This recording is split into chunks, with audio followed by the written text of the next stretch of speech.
తాకట్లో ఉన్న మీ బంగారాన్ని విడిపించి ఆ రోజు ఆన్లైన్ రేటుకి కొంటాం. Sharma gold company. తెలంగాణలో ఉపాధ్యాయ గ్రాడ్యుయేట్ ఎమ్మెల్సీ ఎన్నికల పోరు ముగిసింది. ఇప్పుడు ఎమ్మెల్యే కోట ఎమ్మెల్సీ ఎన్నికల పోరు షురు అయింది. మరోపక్క 3 రోజుల్లో ఈ పోస్టులకు నామినేషన్ తేదీ దగ్గర పడుతూ ఉండటం, ఇప్పటికే అభ్యర్థులు ఎవరనేది ప్రకటించకపోవడంతో సీట్ ఎవరికి దక్కుతుందనేది ఆసక్తికరంగా మారింది. మరోపక్క ఆశావహుల జాబితా పెరుగుతూ ఉండటం, పోటీ తీవ్రస్థాయిలో ఉండటంతో అభ్యర్థుల ఖరారు పార్టీకి సవాల్గా మారింది.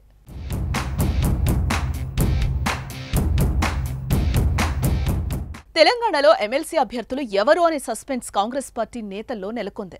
ఈ క్రమంలో కాంగ్రెస్ రాష్ట్ర incharge Meenakshi Natarajan, CM Revanth, deputy CM Bhatti, మంత్రి ఉత్తమ్, పీసీసీ చీఫ్ మహేష్ గౌడ్ ఆదివారం ఢిల్లీకి వెళ్లనున్నారు.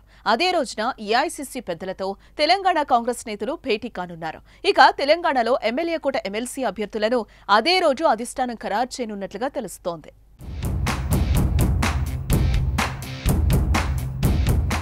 ప్రధానంగా ఎమ్మెల్యే కోట ఎమ్మెల్సీల రేసులో వేం నరేందర్ రెడ్డి, సామర్ రామ్మోహన్ రెడ్డి, అద్దంకి దయాకర్ రావు, విజయశాంతిల పేర్లు తెరపైకొస్తున్నాయి.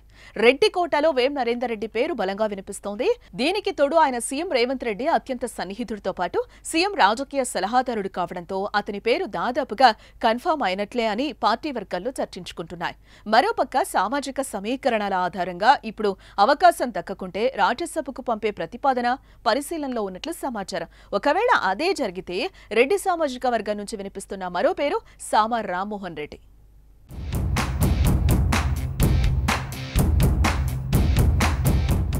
సామర్ రామ్మోహన్ రెడ్డికి ప్రస్తుతం టీపీసీసీ మీడియా కమిటీ చైర్మన్ గా ఉన్నారు. సామాన్య కార్యకర్త స్థాయి నుంచి టీపీసీసీ మీడియా కమిటీ చైర్మన్ గా, పార్టీ అధికార ప్రతినిధిగా ఎదిగారు సామ. అడ్వకేట్ గా, మీడియా స్పోక్స్ పర్సన్ గా కాంగ్రెస్ పార్టీకి ఎన్నో విధాలుగా సేవలందిస్తున్నారు ఆయన. తెలంగాణలో కాంగ్రెస్ పార్టీ అధికారంలోకి రావడంలో సామా కృషి కూడా ఉందని ఆ పార్టీ నాయకులే అంటున్నారు. బలమైన బీఆర్ఎస్ పార్టీ నేతలను తన వాగ్ధాటితో ఎదుర్కొని ప్రజల్లో నాటి ప్రభుత్వ తీరును, అరాచకాలను, అక్రమాలను ఎండగట్టిన విషయాన్ని గుర్తు చేస్తున్నారు. తన మాటలతో, పదునైన ప్రశ్నలతో నాటి అధికార బీఆర్ఎస్ ను, ఆ పార్టీ నేతలను ఇరుకున పెట్టిన సందర్భాలు ఎన్నో ఉన్నాయి. నాటి ప్రభుత్వ తప్పులను ఎత్తిచూపి కాంగ్రెస్ వస్తే మేలు జరుగుతుందనే భావన ప్రజల్లో కల్పించడంలో సామా సూపర్ సక్సెస్ అయ్యారనే చెప్పాలి. అలాంటి యువ నాయకుడిగా నిత్యం ప్రజలతో మమేకమవుతూ వచ్చిన సామకు ఎమ్మెల్సీ ఇస్తే పార్టీకి మరింత ప్రయోజనం చేకూరుతుందంటున్నారు ఆ పార్టీ నేతలు. మరోపక్క రాహుల్ గాంధీ సారథ్యంలో పార్టీలో యువతకు అధిక ప్రాధాన్యత ఇస్తూ వస్తున్నారు.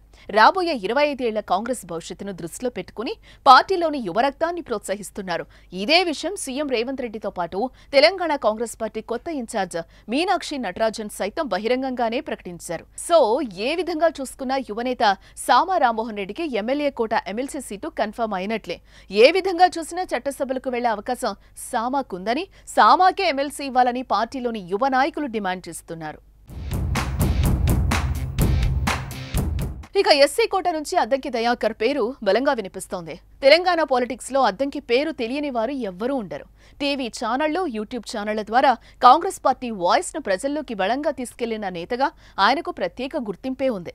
అయితే గత అసెంబ్లీ ఎన్నికల్లో ఆఖరి నిమిషంలో ఆయనకి దక్కాల్సిన తుంగతుర్తి ఎమ్మెల్యే టికెట్ ను మరొకరికి కేటాయించింది కాంగ్రెస్ పార్టీ. దీంతో అధికారంలోకి వచ్చిన తర్వాత దయాకర్ కు తగిన పదవిస్తామని ఆ సమయంలో పీసీసీ చీఫ్ రేవంత్ రెడ్డి స్వయంగా ప్రకటించారు. అయితే కాంగ్రెస్ అధికారంలోకి వచ్చి ఏడాది దాటినా దయాకర్ కు ఏ పదవి దక్కలేదు. దీంతో ఈసారి ఎమ్మెల్యే కోట ఎమ్మెల్సీలో తప్పకుండా అద్దంకికి ఛాన్స్ ఉందనేది టాక్.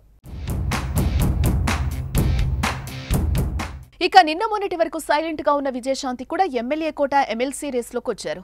తనకు అవకాశం ఇవ్వాలంటూ ఢిల్లీలోని పెద్దలను కలిశారు. తాను పార్టీకి ఎంతో సేవ చేశానని, తన సేవలను గుర్తించి తనకొక్క ఛాన్స్ ఇవ్వాలని విజయశాంతి కోరినట్లు సమాచారం. పైగా తెలంగాణలో కొత్త ఇన్ఛార్జ్ మీనాక్షి నటరాజన్ కావటం, విజయశాంతి పట్ల సానుకూల వైఖరితో ఉండటంతో ఆమెకు ఎమ్మెల్సీ ఛాన్స్ ఖాయమనే ప్రచారం జరుగుతోంది. చూడాలి మరి ఎవరి అభిప్రాయాలు వారికున్నా పార్టీ అధిష్టానం ఎవరి వైపు మొగ్గు చూపుతుందో తెలియాలంటే మరో 2 రోజులు ఎదురు చూడాల్సిందే.